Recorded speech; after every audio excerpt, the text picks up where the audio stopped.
Okay. I am on live.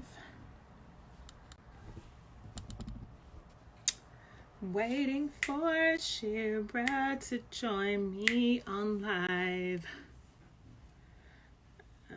Let me see if I can add a person here. Oh, damn, I can't.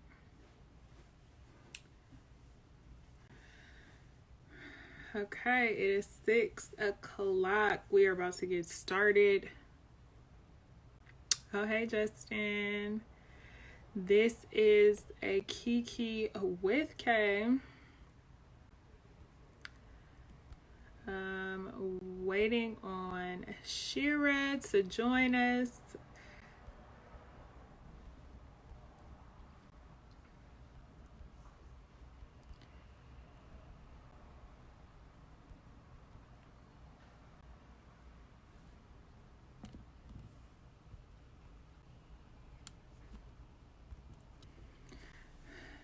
Okay, hopefully she is not having connectivity issues. Justin, what you drinking?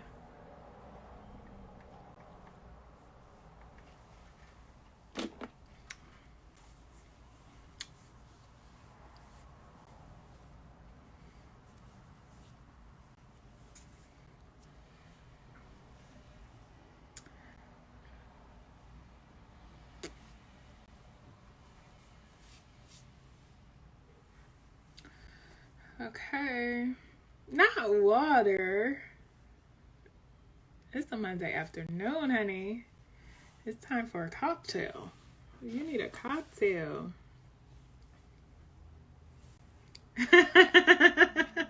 Okay, because you want to have a small back. I should get like you. I need to stop drinking. Okay, I'm trying to wait on my guest here. Sherra is going to be joining us, and Sherra has joined the chat. Let me get you, Sherra.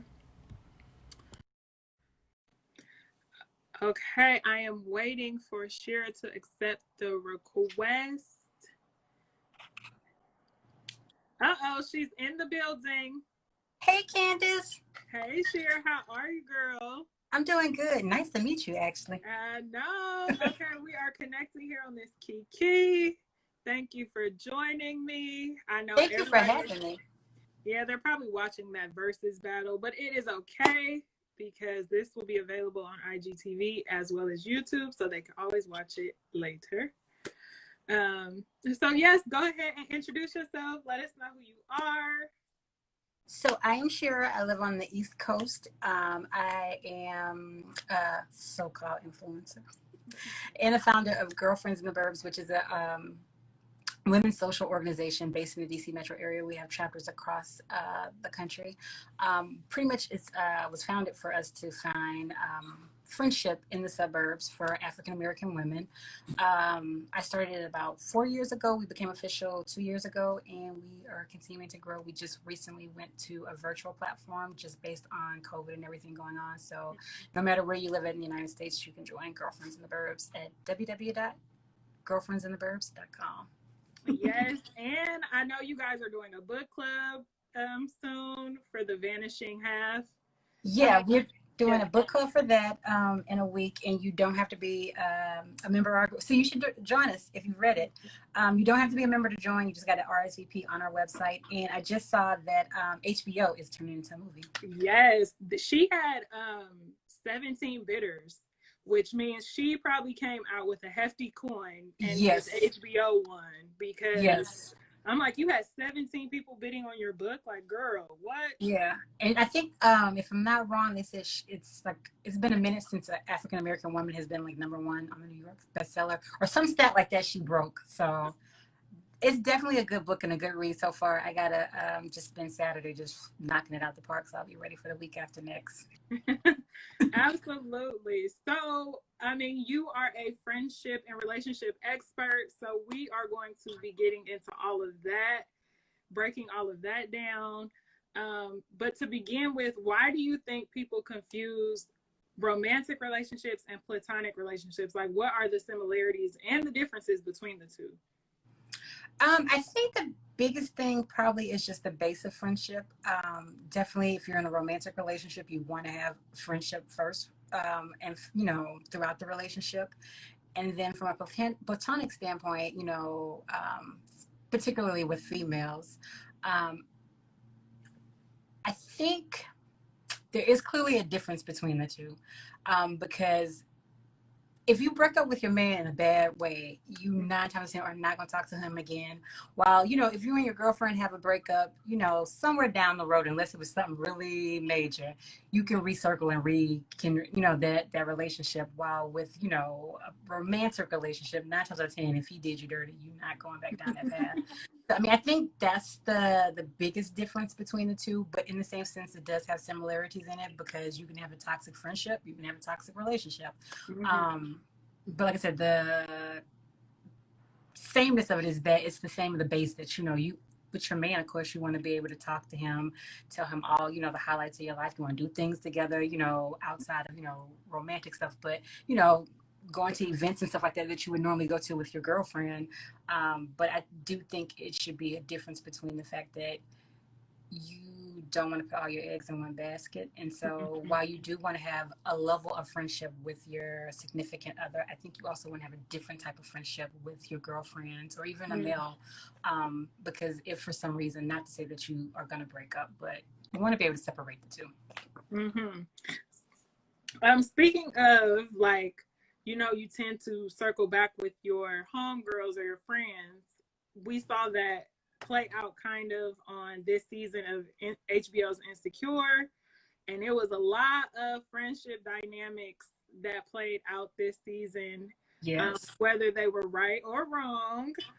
So what are your thoughts on, how Molly and Issa's relationship unfolded this season?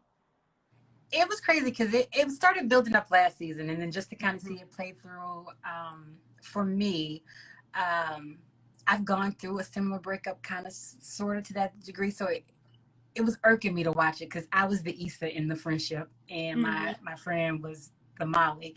And so like at that one scene, like during Thanksgiving when like Issa's texting her saying, "Hey, I'm not going to come through," and she rolling her eyes, I could just picture my friend or my friend. I'll tell you about that in a second, but just to kind of see it play out like from, two standpoints of, to me, I really thought Molly, I really think Molly is toxic. And you see that play through all her relationships, from her father to, Asian Bae to, past relationships she's been in. And then you see that also fold into her relationship with Issa.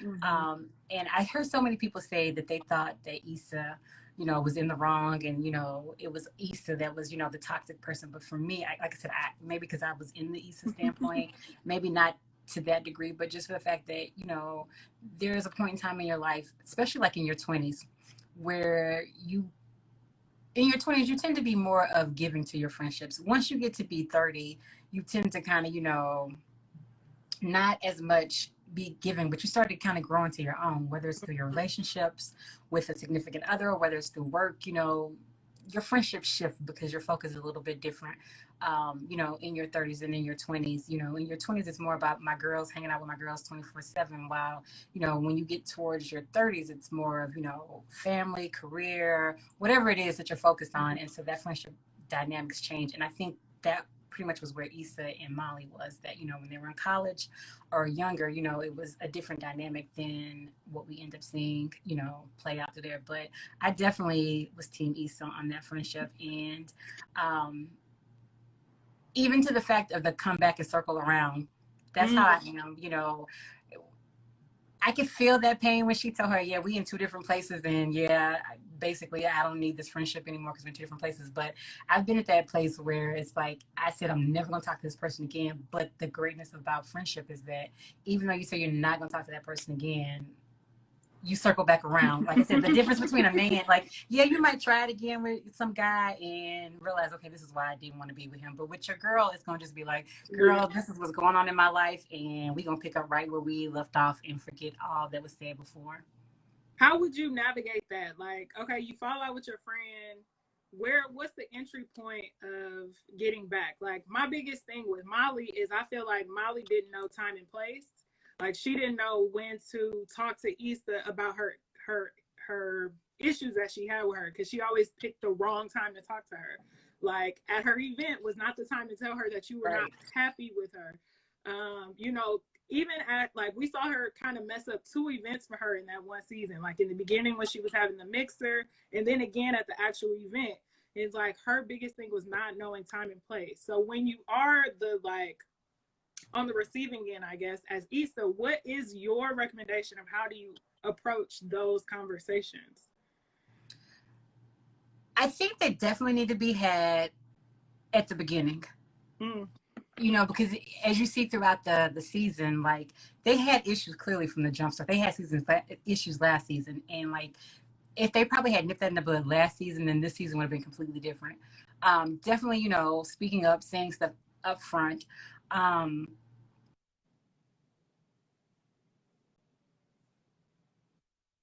Somebody's trying to call me. Sorry about that. But yeah, as much as we, you know, want a perfect world, it doesn't work out that way. For me, with my friend, when we reconnected again, it was more so on me. You know, I'm the type of person I don't hold grudges on people too long unless I absolutely don't like you. But or not don't like you, but you do something absolutely to me that makes me say that. But with most of my friends, I tend to, you know, end up missing them. It's just something about them that I'm missing. I come back around to the friendship. So I think had they not also spent their time telling their issues to other people, because you see Molly's telling Tiffany, Issa's telling Kelly, and they were given 2 different perspectives on the situation. And had they just came back and had that conversation with each other, then I think it would have been a lot smoother, you know, for them. But definitely, you know, speaking of at that point in time, if somebody does you dirty, I don't think you should wait, or not dirty, but make you feel a certain type of way. You shouldn't hold that in and bottle it in, because it just makes it go and become more explosive versus if you just kind of, you know, say that up front.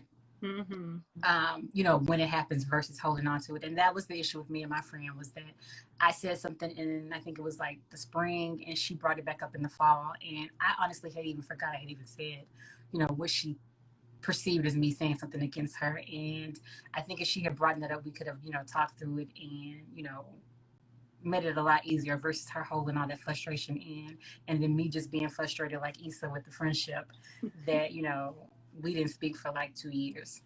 So how important is honesty in a friendship? I think it's very important. If you can't be honest with your friends, especially your girls, like, I mean, who can you be honest with? So if you can't tell me as my best friend or my good friend something, you know, whether it's, you know, that dress is ugly on, your hair is ugly, or just, I don't think that's a good decision. Regardless if I uh, receive it or not, I think you should be honest, you know, in a friendship. It's, you know, any relationship, honestly, not just friendships, but any relationship, you want honesty, you know, even, you know, with family members, you want them to be honest with you, you know, relationships, you want them to be honest. So it's definitely important. Now, you say you're team Issa, but what flaws do you see as a friend in Issa? I guess you could kind of say she kind of, I would say with Issa, it gave the perception that sometimes that Issa only kind of circled around Molly when she needed something. Kind of like with the part where when she, I mean, granted, that's part of friendship that your friend has your back, but in the same sense, if you look at it from the other perspective, you could kind of say that Issa did look like she only was, you know, talking to Molly at that point in time, and she wasn't getting the context clues. Because it was kind of rude when she called her and she went to go and just asking her, hey, can you ask your boyfriend to give me whatever? And Molly thought she was actually calling her. I would say avoidance. You know, she avoided the whole situation, you know, most of the season. So, I mean, I think, you know, that was a bad quality of a friend, is to just avoid the situation versus, you know, she knew she felt a certain type of way about things she had said. She should have said it up front. So what are some of your tips in sustaining positive relationships, both friendly and romantic? Okay. So definitely I would say, as we said, you know, open communication, honesty. I think another thing that we often forget is the strong friend. And so if you're a strong friend in a relationship, I think people don't tend to check on your strong friend. So, I mean, I think, even if your friend isn't considered the strong friend, I think just checking up on people. I know a lot of times, especially as we get older, you can go, weeks, months without talking to your friend versus when you were in your 20s, y'all talked every day, 2, 3 times a day. But as you get older, you don't tend to talk as much. And I think just, making sure you keep the lines of communication, even if it's just a quick text, a quick phone call at least once a month, and be able to check in because people do tend to take it personal when you stop talking to them and aren't communicating with them like you maybe have been doing. And sometimes you perceive somebody not talking to you as actually there's an issue when it's not. It's just that you both working adults, you have family, whatever, that you can't pick up the phone. So that would definitely be one of my tips was the honesty part, the communication, and then just making sure that you are checking in with each other and you're not letting too much time go where you're not talking with each other. I know that's something that I struggle with. I mean, I consider myself a low maintenance friend. I don't know if that's a good thing or a bad thing because, life does get in the way. You do end up, doing your own thing. And then you come back and you be like, oh, I haven't talked to you in months. And right. Like, oh, I'm sorry. But. So were you team Issa or were you team Molly? Okay. Let me tell you, I am team Issa. However, I decided one day to watch Insecure from the beginning, right? And watching it from the beginning, I can see Molly's frustrations. So from the very beginning, I think it's like in episode 1 or something like that, after they go to the club and she makes the mockery of her vagina and in the song and all that, and Molly was really upset about that, and Issa just was like, oh, I just thought it was a joke. That was kind of dismissive. And then we just see common instances of, like you say, Issa just basically used, like, I don't want to say using because they're friends, but that's what it seemed like. It seemed like she was just using her. And I know these are fictional characters, but they seem so real. But right, they do. But it was like she was using her and didn't seem like Molly was on the receiving end of it. And I mean, granted, Issa wasn't probably where she wanted to be financially. She was, dealing with a depressive boyfriend. She was going through all these other things that I think you are right in that she was avoiding that.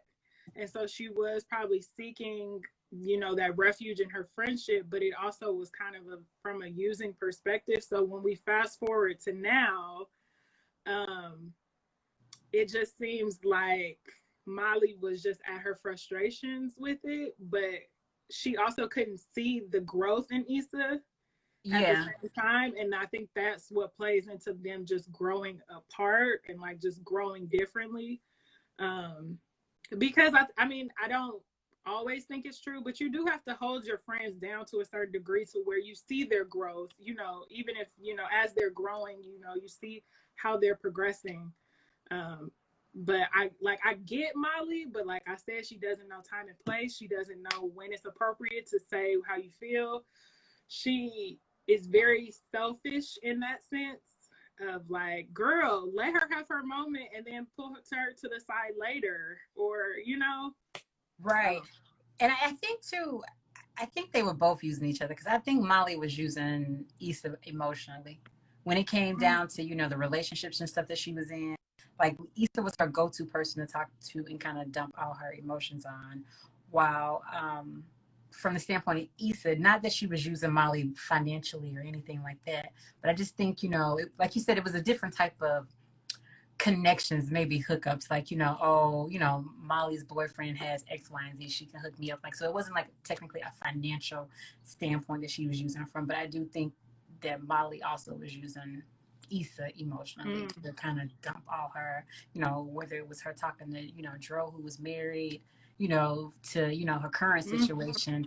And to me, I felt like that's what she got pissed the most about was that, when she was having all these issues with Asian Bae, like Issa wasn't there for her to talk and discuss all this stuff with her, her normal go-to person to dump all her stuff emotionally on. But I definitely hope we get a new season sometime soon. I will have to say it made the quarantine go through so much better to be able. I'm like, now I don't know what to watch now because it's like it made it go by so fast. They don't even know when production will allow them to go back to filming or like even start filming. So everything is up in the air production wise. And I know like this season, so Nathan's apartment is actually on my street, right? So Issa has shut this whole street down for like 2 days and all the neighbors were like pissed off.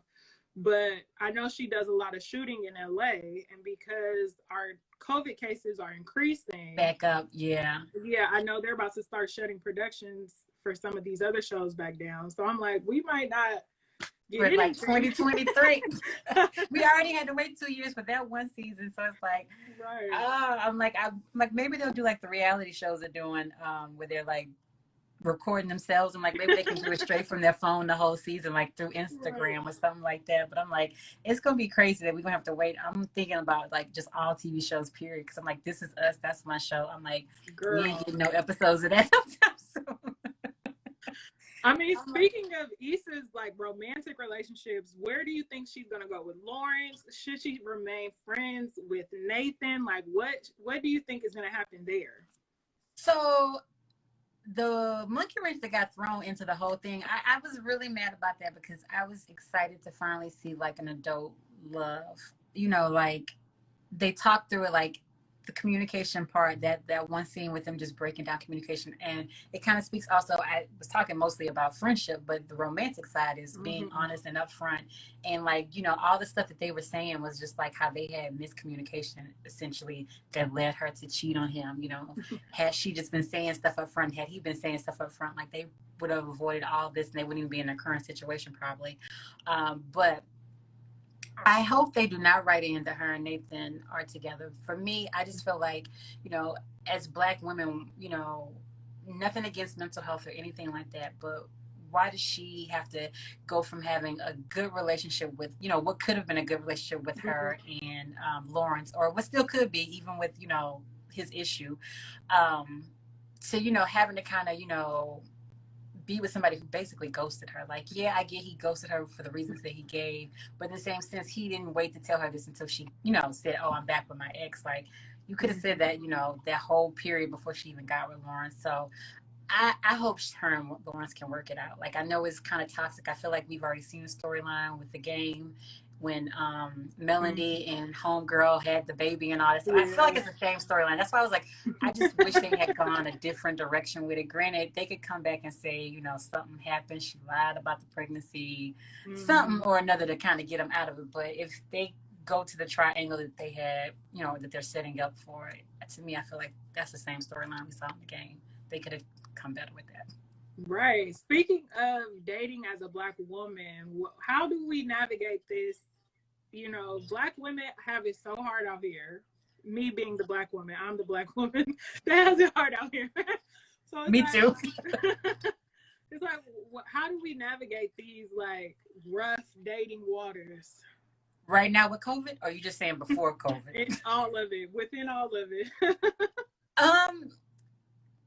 I say to keep looking, like, don't get frustrated with it. I know, there are points in time. So like for me, over the past year, I really, because there was a point in time where I just took a break from dating and wasn't dating. But then I started probably like the end of 2018, trying to jump back into the ring. And I think the biggest thing, from having conversations with my friends and stuff in this area is that you don't give up. Like, you're going to have bad days, you're going to have, crazy dudes that you run across of, but just keep going with it. And, hopefully you come across somebody that actually is a match, or at least, a good, for now type situation. Definitely don't go circling back to no exes. Leave them in behind, huh? Right. I mean, it worked out for Issa, kind of. That was a different situation. That's TV. Don't let TV set you up. But also, I would say definitely with like, because it's been frustrating for me, like the past like 3 months. Yeah, we've been in quarantine 3 months. So I was talking to somebody going into quarantine, and just because we had different viewpoints about the whole social distancing thing, we still have been talking every day and everything, but in terms of me actually seeing him, we have not saw each other except for when our state opened up. And I just felt like I'm one of these people with the social distancing. I've been staying in the house. So for me, even going around him and the fact that I know that he still goes out and he still hangs out with people, for me, it was just like, I don't know what you might be, potentially, getting me caught up in. But anyway, long story short, so there are points where I'm like, okay, well, let me start dating again. And so it has been kind of, rough with, getting online, doing, apps and stuff like that, just for the fact that most people are kind of ignoring the whole social distancing thing. And so that kind of puts me in the same predicament with the person that I already been knowing for almost a year. So I'm like, but this Thursday I'm doing a virtual speed dating, so we should see how that goes. Oh, we should see how that goes. So I'm doing it just for fun. I recruited a couple of my girls to do it with me, and so I'm just doing it for fun, just to see. And I always get these emails from this company, so I'm just trying to see what it is like. And they are having a black singles, so it'll be only black singles. Just because I'm not sure of what the quality of the other ones are going to be. So I'm like, at least I know with this one, it'll be more targeted towards me. But I definitely would say, though, keep looking. That's my biggest thing is just to keep trying. Don't give up. And don't, not, I mean, granted, you can't really go out now. But still, even if you're just having conversation, practice makes perfect, and maybe talk to your friends about trying to hook you up. I tried getting my friends to hook me up, but the people they hooked me up with, I was like, yeah. I know, if we all single now, who helping who? It's hard. It is, but it's so crazy because so I'm from the South, so most of my like high school, college friends, they're married. Like I only have like a small group of friends that aren't married that are from the South, but most of my friends on the East Coast are not married. But I'm like, y'all married? I'm like, it's somebody else. Like, well, if you live here, I'm like, no, I can move back home. My parents still stay at home. Like, just hook me up. But the hookups that I've gotten have been down south, and it's just like, why? Yeah. Every time I go down south, I'm like, man, I could have been married by now. Exactly. That's what I tell myself. I'm like, I don't know why I moved, or like I should have moved with a husband versus, But when I moved up here, I was like 25, and so my mind was not on get married at that point in time. So in hindsight, I never forget my college roommate, her mom, one summer before I graduated, she's like, are you talking to anybody? And I was like, I got plenty of time. No, lady. And she's like, well, it's harder once you graduate. And I'm like, I'm like a modern woman, whatever. And then like I told her maybe like 15 years ago, 15 years later when I saw her, I was just like, you know what, your mama was right. I should have listened to her. Right. Is there anything we should also just share or add before we get out of here? I would definitely say in terms of just friendships, the main reason why I created Girlfriends in the Burbs was just like definitely, for the connection part and being able to connect with other women. But I think just being able to dispel the whole myth that Black women can't get along, that we can't be friends. You see, images of women being so catty on like Love and Hip Hop, Atlanta Housewives and stuff like that. But Black women can get along positive ways, is I think the way we come into, the situation and having, open eyes about it. But definitely, no matter what, media says or tries to push on us, we, are friends. We, do have healthy relationships, that span, a long period of time, no matter if you, just meet somebody or you've known forever. But definitely, having a good girlfriend is a necessity in life to navigate it. So I definitely, encourage you if you don't have a good friend or a good circle of friends to get one, whether it's through some type of social organization like Girlfriends in the Burbs, or if you're in a sorority or want to join a sorority or something along the lines of where you can meet other women to forge friendships, because as a woman it is necessary to have somebody to confide in, to have your back and all that stuff. So that would be definitely the thing I would want to leave with us with this conversation of friendship. Absolutely. Girlfriends in the Burbs needs to come to the West Coast, okay? Girl, help me out. We'll come out there. You guys need to make your way west so that, We slowly getting there. We just opened up, like I said, our chapters in Dallas, and we're working on Houston, and then we have some that are launching in Louisiana too. So we're slowly making our way across the country. Slowly. COVID-19 ain't helping at all. I believe it. I believe it. Well, at some point, this will be over. Yes, If our soon, country hopefully. can, yeah, if our Get it country can get together. it together. And Yes. so all of that will become reality soon, hopefully.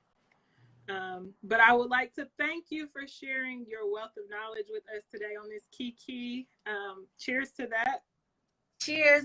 I left my cup in the other room trying to get started on it. And it's so funny we were drinking the same drink exactly. That's my drink.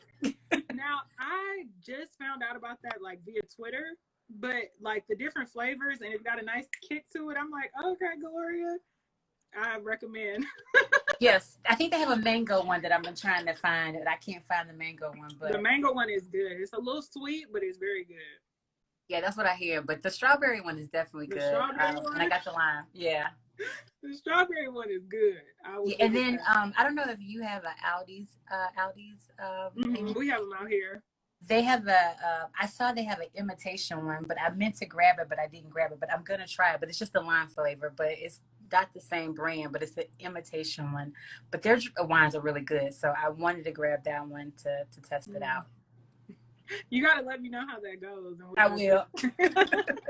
So thank you so much for joining us. You're welcome. Thank you for having me. I know. See you. Bye. Oh, bye-bye.